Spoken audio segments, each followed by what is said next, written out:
نحمدہ ونصلی علی رسولہ الکریم اما بعد۔ میرے عزیزو، بیان تو ہو چکا ہے، ابھی آپ کے سامنے حضرت قاری صاحب بڑے قیمتی باتیں، اللہ کی محبت کی باتیں، رسول مقبول صلی اللہ علیہ وسلم کی محبت کی باتیں بتا رہے تھے۔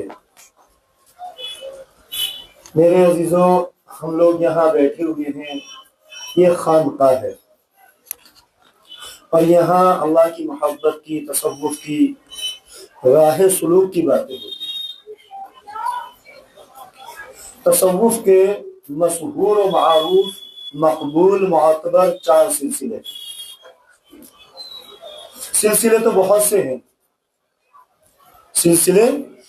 سے ہیں، اور ایسے سلسلے بھی ہیں جن میں کفر و شرک، بدعات، رسومات تک ہوتے ہیں، اور بعض سلسلے والے ایسے ہیں کہ وہ برہنہ رہتے ہیں، ننگے رہتے ہیں، لنگوٹ پہن کر، جیسے سادھو سنت، ایسے بھی ہیں۔ لیکن تصوف کے مشہور و معروف، مقبول، معتبر جو ہے وہ 4 سلسلے ہیں۔ سلسلہ نقشبندی، سلسلہ قادری، سلسلہ سہروردی، اور سلسلہ چشتی۔ یہ 4 سلسلے ہیں، جیسے 4 امام ہیں۔ امام ابو حنیفہ، جن کو ہم امام اعظم کہتے ہیں، جن کی ہم تقلید کرنے والے ہیں، میں اور آپ امام ابو حنیفہ کی تقلید کرتے ہیں۔ ہم حنفی ہیں، ہم سنی ہیں، اہل سنت والجماعت ہیں، ہم امام ابو حنیفہ کی تقلید کرتے ہیں۔ امام احمد بن حنبل، امام مالک اور امام شافعی، یہ 4 امام ہیں۔ شریعت میں 4 امام ہیں، 4 امام کی پوری دنیا کے اندر تقلید کی جاتی ہے، چاروں امام کے ماننے والے ہوتے ہیں، اور چاروں امام برحق ہیں۔ اسی طریقے سے تصوف کے بھی 4 امام ہیں، 4 سلسلے ہیں، اور چاروں سلسلوں کی جو تعلیم ہے، سب کا مقصد جو ہے وہ ایک ہی ہے۔ طریقے جدا جدا ہیں، جیسے اماموں کے طریقے جدا جدا ہیں، مقصد سب کا ایک ہی ہے، ایسے ہی ان چاروں سلسلوں کے طریقے جدا جدا ہیں، لیکن سب کا مقصد ایک ہے، اللہ رب العزت کی ذات، اللہ تک پہنچنے کا طریقہ، اللہ سے تعلق جوڑنے کا طریقہ، سب کا مقصد ایک ہے۔ تو میرے عزیزو، یہ جو خانقاہ ہے، یہ نقشبندیہ خانقاہ ہے، اور نقشبندی خانقاہ میں اور نقشبندی سلسلے کے اندر جو ہے، جو اس کی تعلیم ہے، جو اس کے اسباق ہے، اس کا جو ایک نظام ہے، اس کی جو ایک ترتیب ہے، وہ اسی طریقے سے جدا ہے سلسلہ چشتی سے، قادری سے، سہروردیہ سے، یعنی سب کی تعلیم الگ الگ ہے۔ ان سلسلوں کے اندر، چشتی سلسلوں کے اندر ضرب لگائی جاتی ہے، 13 تسبیح کا ذکر کرایا جاتا ہے، فاصل فاس کا ذکر کرایا جاتا ہے، ایک ترتیب ہے، ایک تعلیم ہے، ایک نظام ہے، چشتیہ سلسلے کا، قادری سلسلے کا۔ تو ایسے ہی نقشبندی سلسلے کا یہ ایک نظام ہے، ایک ترتیب ہے، اور اس کے اندر جو سب سے پہلا عمل ہے، سب سے پہلا کام جو ہے وہ مراقبہ ہے۔ مراقبہ ترقب کو کہتے ہیں، انتظار کو کہتے ہیں، یعنی بندہ مومن آنکھیں بند کر کے اللہ کی یاد میں بیٹھ جائے، اللہ کے انوارات و تجلیات کے انتظار میں، آنکھیں بند ہیں، گردن جھکی ہوئی ہے، دل پر دھیان جمائے بیٹھا ہوئے ہے، اللہ کے انوارات کے انتظار میں، اس کو مراقبہ کہتے ہیں۔ تو سب سے پہلا کام جو ہے وہ مراقبہ ہے۔ اور اس کے بعد جو ہے اسی طریقے سے 7 اسباق ہوتے ہیں. لطیفہ قلب ہے، لطیفہ روح ہے، لطیفہ سر ہے، لطیفہ خفی ہے، لطیفہ اخفا ہے، لطیفہ نفس ہے، لطیفہ قالبی ہے. یہ 7 اسباق ہیں. ان کے مراقبات کا ایک طریقہ ہے جو مشائخ اپنی مریدین کو تعلیم فرماتے ہیں. ان کے ذریعے بندہ مومن اللہ کا قرب حاصل کر لیتا ہے، اللہ کا مشاہدہ حاصل کر لیتا ہے. اس کے بعد نفی اور اثبات ہے. جب یہ تعلیم مکمل ہو جاتی ہے اس کے بعد مراقبہ شروع ہو گیا، اور 11 مراقبات وقوفی مراقبات ہوتے ہیں. ہر مراقبے کی نیت ہوتی ہے، فارسی میں نیت ہے، اس کا ایک ترجمہ ہے، اس کا ایک طریقہ ہے فیض لینے کا، جو مشائخین اپنے مریدین کو اللہ رب العزت کی انوار و تجلیات کا فیض لینے کا طریقہ سکھاتے ہیں. تو پہلا مراقبہ ہوگا وقوفی، اس کی نیت ہوگی فیض می آئد ذات نجوم و لطیفہ قلبی من بواسطہ پیران کبار رحمۃ اللہ تعالی علیہ اجمعین. مجھے فیض آ رہا ہے، ذات سے یہاں اللہ رب العزت کی طرف اشارہ ہے. مجھے فیض آ رہا ہے اللہ رب العزت کی ذات بے چوں سے. بے چوں یعنی اللہ رب العزت کی ذات وہ ہے جس کو چوں بھی نہیں کہا جا سکتا. اللہ تبارک تعالیٰ جب چاہے، جو چاہے، جیسا چاہے کرنے پر قادر ہے. تو مجھے فیض آ رہا ہے اللہ رب العزت کی ذات بے چوں سے. الہی مجھے تجلیات افعالیہ کا فیض جو حضور مبارک صلی اللہ علیہ وسلم کے لطیفہ قلب سے آپ نے حضرت آدم علیہ السلام کے لطیفہ قلب میں القاء فرمایا تھا، پہنچایا تھا، وہی تجلی، وہی فیض میرے لطیفہ قلب میں بھی القاء فرما میرے مرشدوں کے واسطے سے. تو یہ پہلا مراقبہ ہوتا ہے. 35 مراقبوں میں پہلا مراقبہ ہے. اس میں ہمیں فیض تجلیات افعالیہ کا لینا ہے. اسی طریقے سے پھر دوسرا مراقبہ ہوگا، اس میں صفات ثبوتیہ کی تجلیات کا فیض لینا ہوگا. اللہ تبارک و تعالیٰ کی کچھ سونی ذات کی تجلیات ہیں، سونے ذاتیہ کی تجلیات ہیں، کچھ شان جامع کی تجلیات ہیں، اللہ رب العزت کی کچھ صفات سلبیہ کی تجلیات ہیں، اللہ تبارک و تعالیٰ کی صفات سونے ذاتیہ، صفات سلبیہ، صفات شان جامع کی تجلیات ہیں. جیسے اللہ تبارک و تعالیٰ کے بہت سارے پیارے پیارے صفاتی نام ہیں، ان کے انوارات و تجلیات الگ الگ ہیں. ایسے ہی تو اب صالحین کو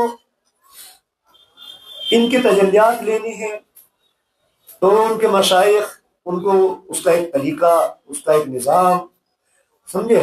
اب ایک مراقبہ ان کو کتنے دن کا دیتے ہیں؟ ایک مراقبہ 5 دن کا بھی دے سکتے ہیں، ایک مراقبہ 40 دن کا بھی دے سکتے ہیں، ایک مراقبہ 25 دن کا بھی دے سکتے ہیں. وہ مرید کی کیفیت کے اوپر ہے کہ اگر مرید کے اندر اخذ کرنے کا، جزم کرنے کا، سمونے کا کی صلاحیت زیادہ ہے تو اسے جو ہے اتنی جلدی دن کا مراقبہ دے دیا جائے گا. اگر مرید سست ہے، سمونے کا، جذب کرنے کا، اخذ کرنے کا اس کے اندر اتنی صلاحیت نہیں ہے، سست ہے، تو اتنے دن کے زیادہ دن کا مراقبہ دیا جائے گا. کس وقت مراقبہ دیا جائے گا؟ کون سے وقت ہوگا جو یہ مراقبہ شروع کرے گا؟ تو فجر کے بعد یا عصر کے بعد یہ وقت ہوگا اس کا. کیونکہ حضرت امام ربانی مجدد افسانی احمد فاروق کی سرکندی علیہ رحمہ کے مکتوبات میں لکھا ہے کہ حضرت اپنے مریدین کو جو ہے فجر کے بعد مراقبہ کرایا کرتے تھے. اول وقت فجر کی نماز پڑھتے تھے، اور اشراق تک اپنے مریدین کو لے کر بیٹھتے تھے اور مراقبہ کراتے تھے۔ تو فجر کے بعد یا عصر کے بعد، اور ذکر کی فضیلت بھی سب سے زیادہ جو ہے وہ فجر کے بعد اور عصر کے بعد ہی حدیث بات ہے۔ کتنی دیر کا ہوگا ایک مراقبہ؟ وہ وقت بھی پیر و مرشد کے اوپر، شیخ کے اوپر متعین ہے، کم سے کم 5 منٹ، زیادہ جتنا بھی ہو جائے۔ تو اصل بات یہ ہے کہ یہ سارے جو تعلیم ہے، یہ سارے اللہ رب العزت کا قرب حاصل کرنے کا طریقہ ہے۔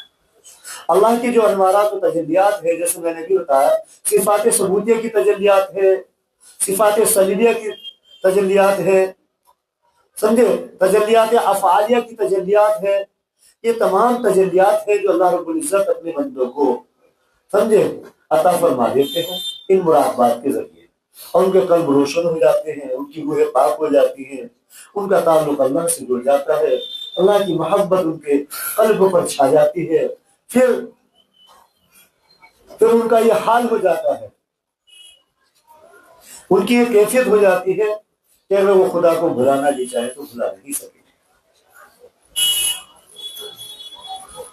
یاد میں تیری سب کو بھلا دوں کوئی نہ مجھ کو یاد رہے، یاد میں تیری سب کو بھلا دوں کوئی نہ مجھ کو یاد رہے، تجھ پر سب گھر بار لٹا دوں خانہ دل آباد رہے، سب خوشیوں کو آگ لگا دوں تجھ پر، سب خوشیوں کو آگ لگا دوں دل میرا دل شاد رہے، سب کو نظر سے اپنی گرا دوں تجھ سے بس فریاد رہے۔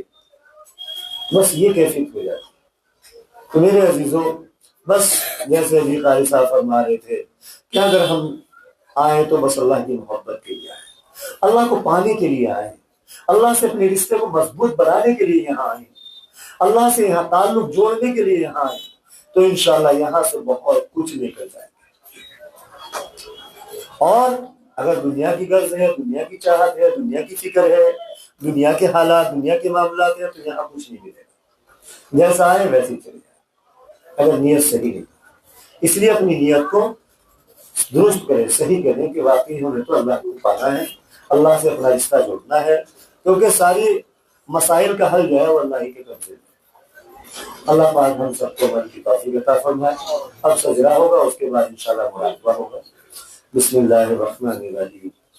سجدہ طیبہ منظومہ خاندان عالیہ نقشبندیہ مجددیہ قدس اللہ وسرارہ، اللہم صلی علی سیدنا محمد وعلی آل سیدنا محمد واصحاب سیدنا محمد وبارک وسلم علیہ۔ صرف تیری حمد ہے پروردگار، دست رسم تیری ہے لیل و نہار، اور ہر شے پہ ہے تیرا اختیار، بخش دے تو مجھ کو عظمت اور وقار، اپنی ذاتی کبریا کے واسطے، عادی عالم و شفیع المنتظرین، شان رحمت رحمت للعالمین، اہل عظمت یعنی ختم المرسلین، فخر آدم دو جہاں نور یقین، رحم کر دے مصطفیٰ کے واسطے، حضرت صدیق اکبر و اثر، رازدار سید خیر البشر، حضرت سلمان فارس مقتدر، ان کے صدقے میں ہو مجھ پر ایک نظر، عاشقین مصطفیٰ کے واسطے، حضرت قاسم ہے اور جعفر امام، غوث اعظم بایزید نیک نام، گل حسن فخر زمانہ خوش کلام، ہو عطا مجھ کو ماں وحدت کا جام، خضر راہ اولیاء کے واسطے۔ وہ ابو قاسم بہار معرفت، ابو علی کی شان فکر آخرت، اور ابو یوسف شعور عبریت، بخش دے مجھ کو متاع عافیت ان مقدس اولیاء کے واسطے۔ عبد خالق خواجہ ہے شیخ کمال، خواجہ عارف دیوبندی ہے باجمال، فقنگی محمود مرد حقا کال، ٹھیک کر دے میرا مستقبل و حال، اے خدا نے تکیا کے واسطے۔ حضرت عزیزان علی رام یکری، خواجہ سما صدور فنجانگی، حضرت شاہ کلام ہے متقی، کر دے اصلاح میرے نفس کی، مقتدر عطا کے واسطے۔ خواجہ شیخ باہودین شاہ نقشبند، جن کے ہر اقدار رب تعالیٰ کو پسند، آپ ہیں امام طریقت خاندان نقشبند، میرے دل کو بھی عطا ہو یا رب در نقشبند، نقشبندی کی دعا کے واسطے۔ وہ علاء الدین فقر روزگار، حضرت یعقوب چرکی باوقار، حضرت خواجہ عبید اللہ وعصار، دل میں ہو بس تو ہی تو پروردگار، خواجہ جاہد عطا کے واسطے۔ حضرت الویس محمد پیر حق، خواجہ مظہر فاخر 14 طبق، خواجہ باقی باللہ سے ہے باطل شک، مسند شاہ محرم اسرار حق، مخزن عرفا بنا اپنی رضا کے واسطے۔ حضرت مجدد افسانی بے نظیر، جن کی زندان ہو اباطل اسیر، نائب خیر البشر، مسند آرائے سلیم، ان کی نسبت سے طے کر اپنا در دیا قدیر صاحب صدق و صفا کے واسطے خواجہ معصوم حق کے رازدار شیخ سیف الدین سیف کی دغار حضرت حافظ محمد باشان گلشن وحدت کی تامندہ بہار فوتان رہنما کے واسطے حضرت سید نور محمد شاہ مجیب مرزا مظہر جانے جانا ہے حبیب شاہ عبداللہ دے لیے ہیں خوش نصیب ابو سعید احمد رب کے قریب قربتوں کا دیتا اپنی بقا کے واسطے حضرت احمد شہید دہلوی دوست محمد تیرے کندھاروی خواجہ عثمان محمد لاہوری اور سراج الدین کی پاؤ رہبری اے خدا اہل ضیاء کے واسطے او محمد فضل سے فضل خدا شاہ محمد عبد مالک مقتدی اور شیخ میر عالم مصطفیٰ بخش دے تو ان کی نسبت کی ضیاء ان مقدس اولیاء کے واسطے عاشق باللہ درد نقشبند ہر شاہ منیر ان کی نسبت سے طے کر اپنا در دیا قدیر ہو میسر نسیم کو حصہ